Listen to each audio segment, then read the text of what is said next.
After hearing a lot of these things that I talked about with capital gains, with how dividends are taxed, you might say, well, aren't there investment accounts that I can use that don't have taxes like that?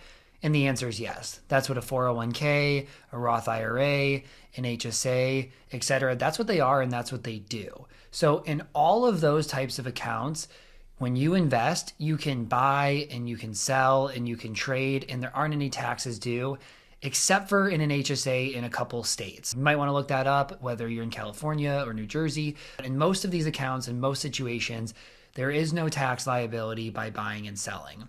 So let's go through each one so you understand how they work. 401k. 401ks actually have the option between doing a Roth 401k and a traditional 401k. So let's say you make $100,000. Your company says, hey, if you put in 6%, we'll match that by 100%. So that means if you put in 6% of your income, which is $6,000, they will match that $6,000. If you choose to do traditional, then that $6,000 is a pre-tax deduction, meaning you're no longer taxed on $100,000 of income, you're taxed on $94,000 of income. So it's a deduction, which means now you'll save on taxes of that $6,000 times by that top marginal tax rate of 22%, which is really nice. But at the end of the day, you're going to end up having to pay taxes when you draw that money out in retirement. So in retirement, when you pull that money out, if you're in a higher tax bracket, well, then you just paid more in tax than if you would have done it earlier. So if you feel like you're in that boat where, hey, I'm in a higher tax rate today than I'm going to be in the future, then you want to defer taxes. If you are going to be in a lower tax bracket today than in the future, then you'd rather pay taxes. And that's what you're doing with a Roth 401k or a Roth IRA. So when you hear Roth, that just means post-tax dollars. So same example, you could choose to put $6,000 into that Roth 401k to get the $6,000 match from your employer. The difference here is that that does not reduce your taxable income. So your taxable income is still $100,000, but now that $6,000 is going to grow tax-free and then can be used tax-free in retirement. Obviously, a super powerful tool. The distinction here is whether you'd rather defer tax or you'd rather pay tax. And obviously, you need to consider current tax rate today, future effective tax rate, also, how much money that you're going to have in a pre-tax account because you're required to take distributions from it in retirement, as well as when you want to retire. So that's the difference between Roth and traditional. And then the other investment account to consider is an HSA. So with an HSA, money goes in pre-tax. Let's say you do the max $7,750. If you put that in, it reduces your taxable income by $7,750. So you save on taxes of your marginal tax rate times that. Plus it actually comes out pre-self-employment taxes, which if you are W-2 is like, a little over 7.5%. So it also reduces that tax. Then that money can be invested and grow tax-free, and then it can be used tax-free on healthcare expenses. For a lot of people who can afford healthcare expenses out of pocket, they choose to let that money grow and then use it in the future. Other people are like, hey, I just want to take that deduction and use it in this year because health costs are pretty expensive.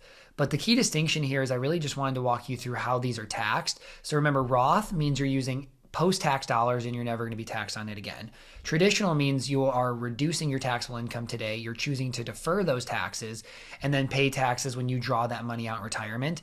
And then you have HSAs, which allow you to reduce your taxable income, grow tax-free, and then be used tax-free on healthcare costs. And then if you don't have healthcare cost, you can use it just like a 401k or a traditional IRA in retirement where you pay tax on that growth at your income rate. Hope this helps you better understand the differences there and also understand that there isn't like capital gains taxes or dividends taxes inside of those accounts because they're what we consider tax deferred or tax-free accounts. Now, the other type of account to consider is what we call a taxable investment account. So with all the accounts that we talked about before, there are some rules around them. A 401k or a Roth 401k, there's contribution limits. You can only put $22,500 in per year, and then you also get the match from your employer that goes above and beyond that. But this is money that you can't really touch until you're 59 and a half. There are some ways around it that we won't get into here, but you're really not supposed to be able to touch that money to 59 and a half, or you have to pay a 10% penalty and potentially income taxes depending on the type of account.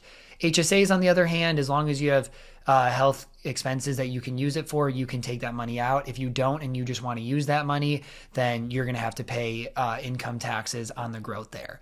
But with taxable accounts, you have this flexibility. You can use that money pre-retirement, not for healthcare expenses. You can put in as much money as you want, which is ultimately why I think about it as this flexibility account. But there are downsides to it. The downsides are you are taxed. So that's where the capital gains tax is. That's where the taxes on dividends come.